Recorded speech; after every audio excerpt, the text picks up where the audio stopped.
Hi welcome to ET. Cinema రిలీజ్ల విషయంలో సన్నివేశం ఎలా ఉంటుందంటే అయితే అతివృష్టి లేకపోతే అనావృష్టి అన్నట్లే కనిపిస్తుంది. రిలీజ్ అయితే అన్ని సినిమాలు ఒకేసారి రిలీజ్ అవుతాయి, లేదు అంటే రిలీజ్లు లేక థియేటర్లన్నీ వెలవెలబోతూ ఉంటాయి. ఇప్పటి వరకు థియేటర్కు వెళ్ళి చూద్దాము అంటే ఒక్క సరైన సినిమా కూడా కనిపించలేదు.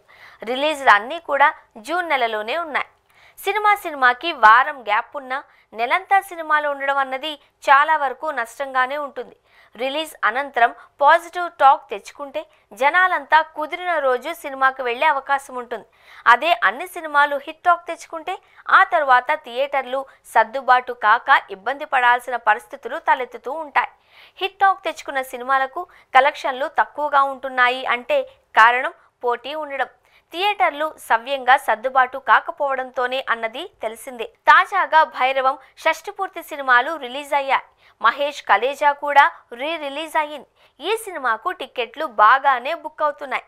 తగ్ లైఫ్ జూన్ 5న భారీ అంచనాల మధ్య రిలీజ్ అవుతుంది. వారం రోజుల్లోనే 12న హరిహర వీరమల్లు రిలీజ్ అవుతుంది. ఇది రిలీజ్ అయిందంటే తగ్ లైఫ్కి థియేటర్లు తగ్గిపోతాయి. ఆ ప్రభావం భైరవంపై కూడా పడుతుంది. ఈ రెండు సినిమాలకు పాజిటివ్ టాక్ వచ్చినా వీరమల్లు కారణంగా కొన్ని మేజర్ థియేటర్లు కోల్పోవాల్సి వస్తుంది. అటుపై మరో వారంలో జూన్ 20న కుబేరా రిలీజ్ అవుతుంది. అప్పుడు పరిస్థితి మరింత జటిలంగా మారుతుంది. ఈ సినిమా కూడా భారీ అంచనాల మధ్య రిలీజ్ అవుతుంది. అప్పుడు వీరమల్లు కూడా లైన్ క్లియర్ చేయాల్సి ఉంటుంది. ఆ పై వారం అంటే జూన్ 27న మంచు విష్ణు కన్నప్ప పాన్ ఇండియాలో రిలీజ్ అవుతుంది. ఇలా జూన్లో వరుసగా రిలీజ్లు ఉండడంతో థియేటర్ల సర్దుబాటు ఎలా జరుగుతుంది అన్నది ఆసక్తికరంగా మారింది.